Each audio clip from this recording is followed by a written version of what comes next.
में किसानों के नाम लिखा। किसान न्याय यात्रा निकली 20 तारीख को। किसानों के मुद्दों के ऊपर सजगता के साथ कांग्रेस पार्टी खड़ी है। हमारे प्रदेश अध्यक्ष खड़े हैं, हमारे पूर्व मुख्यमंत्री जी खड़े हैं और हमारे नेता प्रतिपक्ष खड़े हैं।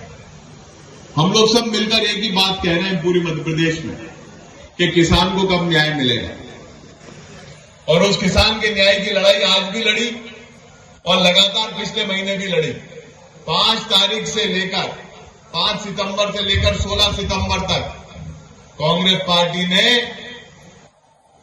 हर तहसील में ज्ञापन दिया, इस बात का नहीं कि हमें कोई लाभ मिले, इस बात का कि किसान को लाभ मिले, मुआवजा मिले। पीला मोजेक रोग जिससे पूरा राजगढ़ जिला भी परेशान है। आज हम कलेक्टर साहब से मिले थे और हमें कलेक्टर साहब ने बोला कि हमने वैज्ञानिक बुलाए और वैज्ञानिकों ने रिपोर्ट दी कि राजगढ़ जिला में पीला मोजेक रोग नहीं लगा। जो पीली पड़ी है 95-60 सोयाबीन, वो अतिवृष्टि के कारण पीली पड़ी है। पत्ते पीले हो गए पर उत्पादन खूब हुआ है, उसमें ऐसी रिपोर्ट वैज्ञानिकों को बना के दी। अब ये वैज्ञानिक कहां से आए थे यही मुझे नहीं मालूम। अभी वो दादा आए थे जिनकी 150 बीघा जमीन बताई थी, कौन थे वो? डीसी पटेल साहब। पटेल साहब से मैंने कान में पूछा कि कितनी 150 के हिसाब से अगर 4 क्विंटल निकली होगी तो मैंने तो 600 का जोड़ लगाया था कि 600 क्विंटल सोयाबीन निकली। उन्होंने बोला साहब 15 बीघा की 60 निकली, एक नई वैरायटी लाया था डबल टालर, वो तो 60 निकली, 3-3.5 का एवरेज बैठा रही है, बाकी तो 1 क्विंटल से भी कम निकली। अब ये कलेक्टर साहब जो वैज्ञानिक लेके आए थे, ये कहां से लाए थे मुझे नहीं मालूम, या भोपाल से सरकार ने इन्हें भेजा था ये भी नहीं मालूम। आज हमने पूछा कि साहब हमने ज्ञापन दिए, हमने न्याय यात्रा निकाली, एक ही बात कही थी किसान को मुआवजा देने की। आज जाके एक चिट्ठी और दी हमने कि हमें कम से कम वो रिपोर्ट तो साझा करो जिसमें हमारे राजगढ़ जिले के किसानों के अरमानों पे सरकार ने पलीता फेर दिया। वो रिपोर्ट तो दे दो, कम से कम उसको ही पढ़ के हम देखेंगे कि भाई आपकी रिपोर्ट में क्या अंतर है और किसान की रिपोर्ट में क्या अंतर है। और बात सारी ये, मैं किसी की आलोचना नहीं करना चाहता, दशहरा मिलन का कार्यक्रम है, राजनीति का कार्यक्रम नहीं। अलग अलग विचारधाराएं हम सबकी हैं, पर क्या भारत वर्ष के नौजवान किसान का पेट, भारत वर्ष के बेरोजगार नौजवान का पेट, भारत वर्ष की युवा ऊर्जा जिसे हम कहते हैं युवा ऊर्जा, जो ऊर्जा है इस देश के अंदर सबसे ज्यादा युवा अगर पूरे विश्व में किसी भी देश में है, 35 साल से कम उम्र का नागरिक अगर किसी देश में है, महिला और पुरुष, वो भारतवर्ष से सबसे विश्व का सबसे युवा देश भारतवर्ष है। और इस भारतवर्ष में क्या हम सिर्फ धर्म के नाम पर, विभाजन के नाम पर इस युवा का पेट भर सकें? क्या हम सिर्फ इसी बात को कर किसान का पेट भर सकें? क्या हम ऐसी बातें कर करके अपने मित्र अंबानी और अडानी को फायदा पहुंचाते रहेंगे और किसान का पेट काटते रहेंगे, और जब चुनाव की बात आती तो धर्म का आड़ लेकर चुनाव जीत जाएंगे, धर्म के नाम पर चुनाव जीतेंगे पर किसान का भला नहीं करेंगे, नौजवान का भला नहीं करेंगे? क्या ये संभव है? क्या इस तरीके से ये देश विश्व का नंबर 1 देश बनेगा? क्या ये देश आत्मनिर्भर बन पाएगा?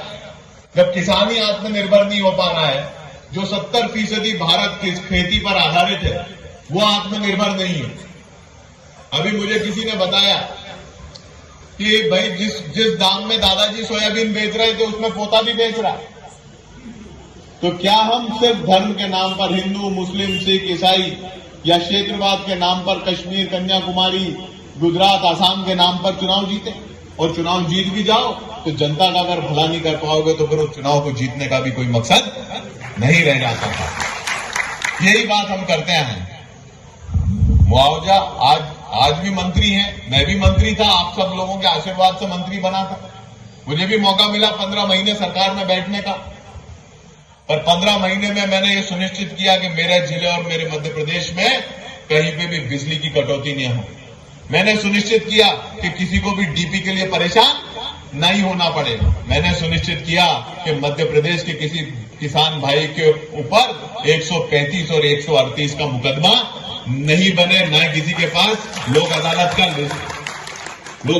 का नोटिस आए। एक भी किसान पे हमने केस नहीं बनाया। 15 महीने सरकार में रहे।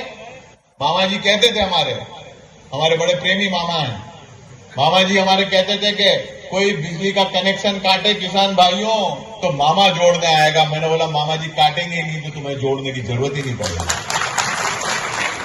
बात सारी ये है कि जो हम 2019 में ऐसी परिस्थिति बनी थी, अतिवृष्टि हुई थी, किसानों की फसल खराब हुई थी।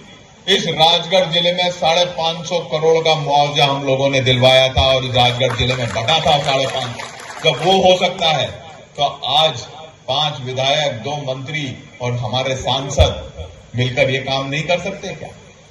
आप फोन लगा के देख लीजिए क्या जवाब मिलता है। मैंने तो सोशल मीडिया पे सुना है कि क्या जवाब मिलता है जब फोन लगाओ तो मेरा ये निवेदन है कि ये दशहरा भी आएगा, दिवाली भी आएगी, लड़ाई भी हमारी चलेगी, हम लोग आपके लिए प्रयास करते रहेंगे। आज मैंने लिख दिया फेसबुक, मेरे सोशल मीडिया अकाउंट पे, कि जब तक किसानों को मुआवजा नहीं मिलेगा कांग्रेस चुप नहीं बैठेगी, किसी न किसी तरीके से किसान की लड़ाई लड़ती रहेगी।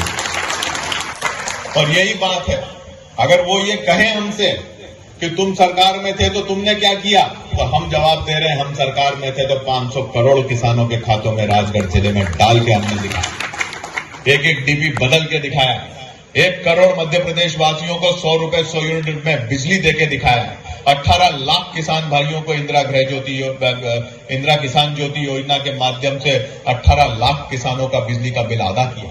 हमने किया, 1 साल में किया। ये बोल रहे हैं ना किया। अगर आप चुनौती दे सको तो दो।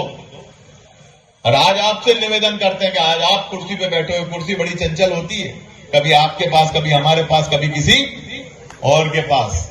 पर कुर्सी पर बैठ के न्याय करो। कुर्सी के बैठ के अगर अन्याय किया तो वही हर्ष होगा जो रणभूमि में रावण जैसे योद्धा का हुआ। यही निवेदन आपसे, आप सबने यहाँ बुलाया, इतनी प्रेम से थोड़ा देर से मैं हाजिर हुआ। और गोविंद सिंह जी और गोविंद सिंह जी के पूरे परिवार का, पूरे भक्तराज ग्रुप का, इनके साथी सहयोगियों का, सुखली गौशाला के साथियों का, और भी जो प्रेमी यहाँ पर हैं जिनने इस कार्यक्रम को आयोजित करने में मदद करी है, उन सबका मैं हृदय से धन्यवाद देता हूं।